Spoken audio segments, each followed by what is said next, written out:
Sa Metro Manila Film Festival, kasama ng Manila's finest ng Media Quest at Signal ang bagong edisyon ng classic horror franchise na Shake, Rattle, and Roll. At bago pa man mapanood itong lahat sa Metro Manila Film Festival, ang longest-running horror franchise ng Pilipinas, nagpatikim muna sila ng pananakot para sa Halloween. Narito po ang report. Halloween season na talaga! At isa lang ito sa mga nakakatakot at pinagkaguluhang mumu sa experience zone na ito ng Shake, Rattle, and Roll sa taunang Mamaw Run sa Alabang. Patikim pa lang nila ito dahil this year, ready na nga for their grand comeback ang longest-running horror franchise after 11 long years. This time around, past meets present halimaw ang atake. This is about what happened during the past, affects our present, and will greatly affect the future.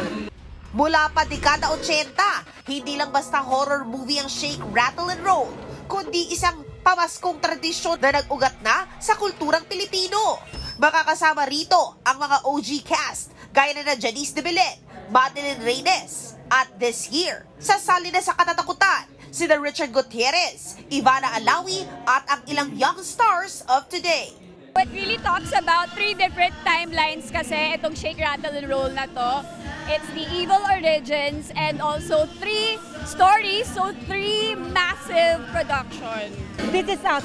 We're Filipinos. We should appreciate what we have. We should appreciate local. This is how we get into being a progressive country. Mapapanood ang Shake, Rattle, and Roll sa Metro Manila Film Festival ngayong Pasko.